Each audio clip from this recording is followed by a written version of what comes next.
আসসালামু আলাইকুম। ক্লাস 8-এর সুপ্রিয় শিক্ষার্থীবৃন্দ, আশা করছি প্রত্যেকেই ভীষণ ভালো আছো।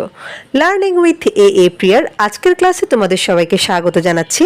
আমরা আজকে আলোচনা করছি তোমাদের ইউনিট 1-এর লেসন 2-এর পার্ট সি থেকে, এবং আমাদের পেজ নাম্বার হচ্ছে 5। আর এর আগের লেসনে আমি এই লেসনে যে কবিতাটা ছিল নকশি কাঁথা, হ্যাঁ, কবি জসিমউদ্দিনের লেখা, সেই কবিতাটা নিয়ে বিস্তারিত আলোচনা করেছি। আলোচনাটা যদি তোমাদের কারোর প্রয়োজন বলে মনে হয় তাহলে প্লেলিস্টে গিয়ে দেখে নিতে পারো, এবং প্লেলিস্টের লিঙ্কটা আমি কমেন্ট বক্সে দিয়ে রেখেছি। চলো আজকের যে মূল আলোচনা সেটা শুরু করি। এখানে ইনস্ট্রাকশনে বলছে, now read the text to know about নকশি কাঁথা। নো মানে হচ্ছে জানা, অ্যাবাউট মানে হচ্ছে সম্পর্কে, আর টেক্সটের বাংলা অর্থ আমরা পাঠ্যাংশ বলতে পারি।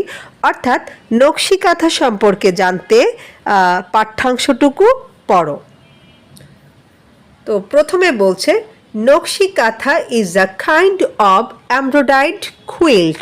কুইল্ট মানে হচ্ছে কাঁথা, আর এমব্রয়ডার্ড মানে হচ্ছে নকশা করা। হ্যাঁ, অর্থাৎ এই যে আমাদের মায়েরা বা আমাদের চাচিরা দেখো না, যে সুই সুতা দিয়ে অনেক ধরনের কাজ করে থাকে। হ্যাঁ, এটাকে আমরা বলি হচ্ছে এমব্রয়ডার্ড। হ্যাঁ, অর্থাৎ নকশি কাঁথা হলো এক ধরনের নকশা করা কাঁথা।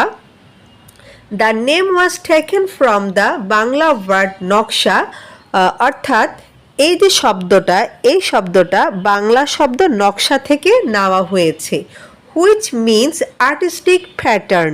আর্টিস্টিক মানে হচ্ছে শৈল্পিক, আর প্যাটার্নের বাংলা অর্থ আমরা বলতে পারি হচ্ছে কারুকাজ। অর্থাৎ যার অর্থ হচ্ছে শৈল্পিক কারুকাজ। তো আমরা যদি একসাথে বলি তাহলে এরকম হয় যে এই নামটা নেওয়া হয়েছে বাংলা শব্দ নকশা থেকে, যার অর্থ শৈল্পিক কারুকাজ। It is a kind of traditional craft. Traditional মানে হচ্ছে প্রচলিত বা ঐতিহ্যবাহী, অর্থাৎ এমন কিছু জিনিস বা বিষয় আসে যেগুলা কিনা যুগ যুগ ধরে বা প্রজন্ম থেকে প্রজন্মে একটা দেশে চলে আসছে, সেই জিনিসটাকে আমরা বলি হচ্ছে ঐতিহ্যবাহী। আর ক্রাফটের বাংলা অর্থ হচ্ছে শিল্প, অর্থাৎ এটা হচ্ছে এক ধরনের ঐতিহ্যবাহী শিল্প। And is said to be indigenous of Bangladesh and West Bengal in India. এবং এটাকে কি বলা হয়, এটা হচ্ছে বাংলাদেশ এবং ভারতের পশ্চিমবঙ্গের নিজস্ব শিল্প। ইন্ডিজিনিয়াস মানে হচ্ছে দেশীয়, হ্যাঁ, অর্থাৎ নিজস্ব। তো এটা হচ্ছে আমাদের বাংলাদেশের এবং ভারতের যে পশ্চিমবঙ্গ রয়েছে, এই দুটো জায়গার নিজস্ব শিল্প। তারপর বলছে, the art has been practised in rural Bengal for centuries. Century মানে হচ্ছে শতাব্দী, আর ফর সেঞ্চুরিজ মানে হচ্ছে, যেহেতু এখানে এস যুক্ত আছে, মানে বহু শতাব্দী, মানে শতাব্দীর পর শতাব্দী এরকম বোঝাচ্ছে। রুরাল মানে হচ্ছে একেবারে আমাদের প্রত্যন্ত গ্রাম বাংলার কথা বলা হচ্ছে এখানে। প্র্যাকটিস মানে হচ্ছে অনুশীলন বা চর্চা করা আর কি, যেটাকে আমরা বলি।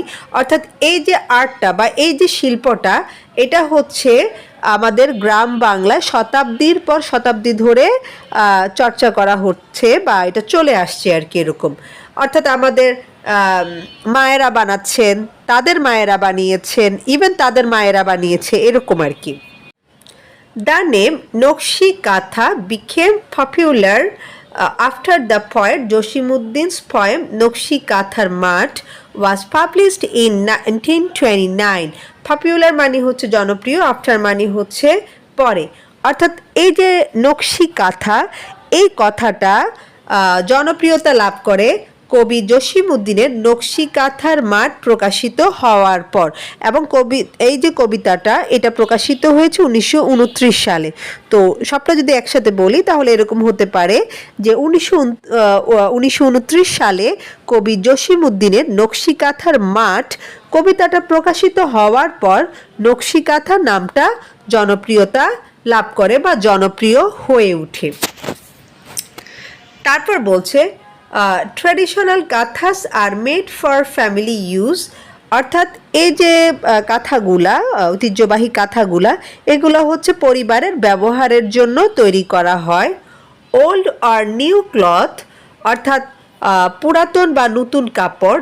অ্যান্ড থ্রেড, থ্রেড মানে হচ্ছে সুতা, এবং সুতা are use to make this quilt, এই কাঁথাগুলো তৈরি করার জন্য ব্যবহার করা হয়। অর্থাৎ এই কাঁথাগুলো তৈরি করতে হলে তোমাকে পুরনো বা নতুন কাপড় এবং সুতা ব্যবহার করতে হবে বা ব্যবহার করা হয়, এভাবে আমরা বলতে পারি। এরপর বলছে ময়মনসিংহ, জামালপুর, রাজশাহী, ফরিদপুর, বগুড়া অ্যান্ড যশোর আর most famous for this craft. অর্থাৎ এই যে অঞ্চলগুলোর কথা বলছে বা জেলাগুলোর কথা বলছে, যে ময়মনসিংহ, জামালপুর, রাজশাহী, ফরিদপুর, বগুড়া, যশোর এই শিল্পের জন্য বিখ্যাত। ফেমাস মানে হচ্ছে বিখ্যাত। তো তোমরা কারা কারা এই অঞ্চলগুলো থেকে আমার ভিডিওটা দেখছো সেটা অবশ্যই কমেন্টে জানাবা, তাহলে আমরা তোমাদের এলাকা সম্পর্কে ধারণা পাবো। তারপর দেখো এখানে বলছে now it is produced commercially. Commercially মানে হচ্ছে বাণিজ্যিকভাবে, অর্থাৎ বাণিজ্যিকভাবে জিনিসটা কি, যেটা বিক্রি করে তুমি ইনকাম করতে পারো, হ্যাঁ, সেটাকে বলা হচ্ছে বাণিজ্যিকভাবে। অর্থাৎ বর্তমানে এটা বাণিজ্যিকভাবে উৎপাদন করা হয়। You can find them in many expensive handicraft shops in cities. Expensive মানে হচ্ছে ব্যয়বহুল, আর হ্যান্ডিক্রাফট মানে হচ্ছে হাতের তৈরি আর কি, বা হস্তশিল্প যেটাকে আমরা বলি। শপস মানে হচ্ছে দোকান, তাহলে হ্যান্ডিক্রাফট শপস মানে হচ্ছে হস্তশিল্পের দোকান। অর্থাৎ তোমরা এগুলো শহরের অনেক দামি বা ব্যয়বহুল হস্তশিল্পের দোকানে দেখতে পাবে। অর্থাৎ আমরা যারা শহরমুখী তারা কিন্তু এই যে বিভিন্ন ধরনের সবগুলাতে গেলে এই জিনিসগুলা, এই কাঁথাগুলা দেখতে পাবা। বিশেষ করে আড়ংয়ে যারা যাও, হ্যাঁ, আড়ং বা এই টাইপের যারা হচ্ছে দেশীয় পণ্য নিয়ে কাজ করে, হ্যাঁ, সেই ধরনের সবগুলোতে যখন যাবা তখন এই কাঁথাগুলোকে দেখতে পাবা, এবং এগুলার হিউজ দামে এখানে বিক্রি করা হয়। তারপর বলছে যে the quilts are now in great demand. Demand মানে হচ্ছে চাহিদা, অর্থাৎ এই কাঁথাগুলোর বর্তমানে অনেক চাহিদা। Because of the colourful patterns and designs embroidered on them. Colourful মানে হচ্ছে রঙিন, হ্যাঁ, আর এমব্রয়ডারি তো একটু আগেই বলেছি, নকশা। অর্থাৎ এই যে কাঁথাগুলোর উপর নানান রকমের কারুকাজ করা হয়, এবং এটার যে সুন্দর ডিজাইন রয়েছে বা নকশা রয়েছে, এটার কারণে বর্তমানে এই কাঁথাগুলার অনেক চাহিদা।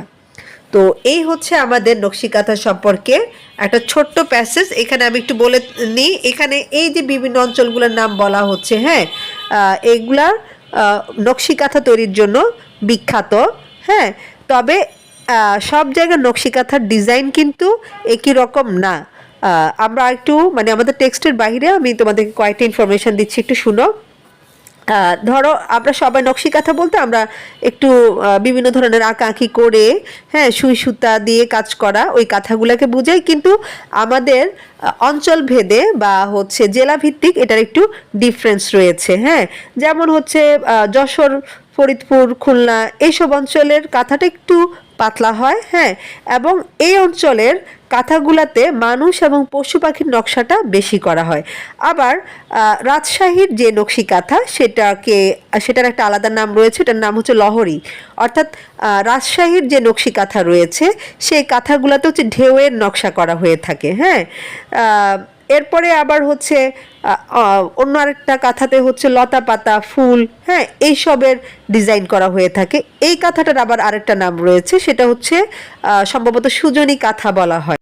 তো তোমরা যারা এইসব অঞ্চলের স্টুডেন্ট রয়েছো বা যারা ভিডিওটা শুনছো, তারা হয়তো বা আরও আমার চেয়ে ভালো নিজের এলাকা সম্পর্কে বলতে পারবা, যেহেতু এটা তোমাদের এলাকার প্রোডাক্ট।